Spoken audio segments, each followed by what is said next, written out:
sudan. Liempo. Bugas. Abugas. Bulan. Sud ang bulan. Sudla abulan. Tuyo. Sige na, hayaan na natin yun. Pumunta ako rito para magbigay lang ng kaunting tulong at mangumusta sa inyo. No, Nay? Ito, Nay, 5,000. For today's vlog mga kabady ay mayroon naman tayong panibagong YouTube channel na i-review o i-feature walang iba kundi ang YouTube channel ni Daddy Frankie.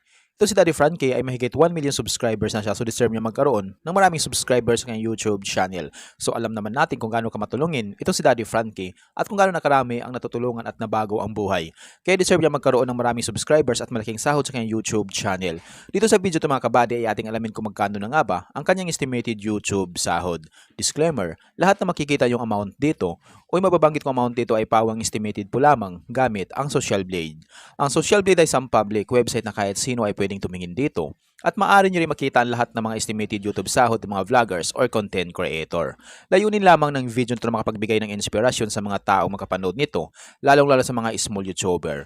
So mga kabady, ano pang hinintay natin, samahan nyo kung i-review natin ang status ng YouTube channel ni Daddy Frankie.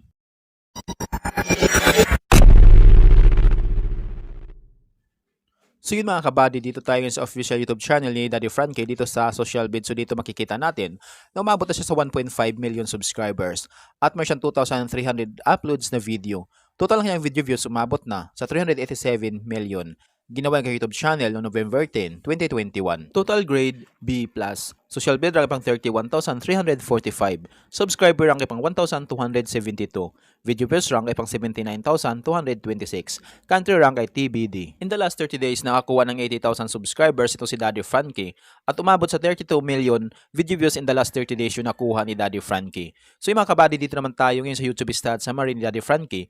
Dito natin makikita yung mga nadagdag niyang subscribers, video views at yung kanya naman estimated earnings. Pero ito tingnan natin dito mga kabady ay yung kanyang daily average sa weekly average. So sa kanyang daily average nakakuha siyang $268 at yung highs na may mabot sa $4,300 i-convert na sa piso. Simulat pag-convert sa lowest na mayroon siyang $268 i-times natin sa 59 ay mayroon siyang 15,812 pesos na posibleng kitain sa loob ng isang araw. At kumabot naman yung highest na mabot sa $4,300 i-times natin sa 59 ay mayroon siyang 253,700 pesos na posibleng kitain sa loob ng isang araw. So yung mga kabady, dito naman tayo ngayon sa kanyang weekly average.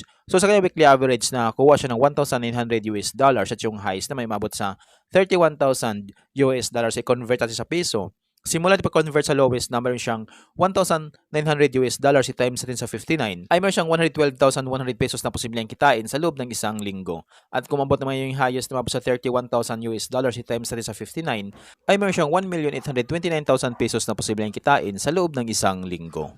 So yung mga kabady, dito naman tayo ngayon sa kanyang estimated monthly earnings. So disclaimer po lamang mga kabady, ang video na ito ay layunin lamang na makapagbigay ng inspirasyon sa mga tao makapanood dito, lalong-lalo sa mga small YouTuber. So dito sa estimated monthly earnings ni Daddy Frankie ay mayroon siyang $8,000 at yung highs na may mabot sa $129 i-convert sa peso.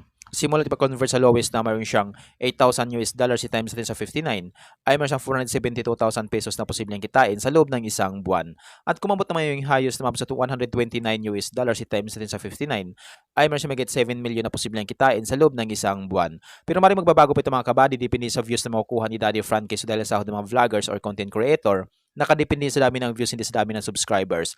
At laking tulong din mga viewers na hindi nag-i-skip ng ads. So kapag once na hindi po tayo nag-i-skip ng ads, medyo lalaki ang YouTube sahod ng mga inidolo nating vlogger. So deserve ni Daddy Frankie na magkaroon siya ng malaking sahod sa kanyang YouTube channel. So alam naman natin kung gaano ka matulungin ito si Daddy Frankie at kung gaano nakarami ang natutulungan ni Daddy Frankie. Kaya deserve niya magkaroon ng maraming subscribers at malaking sahod sa kanyang YouTube channel.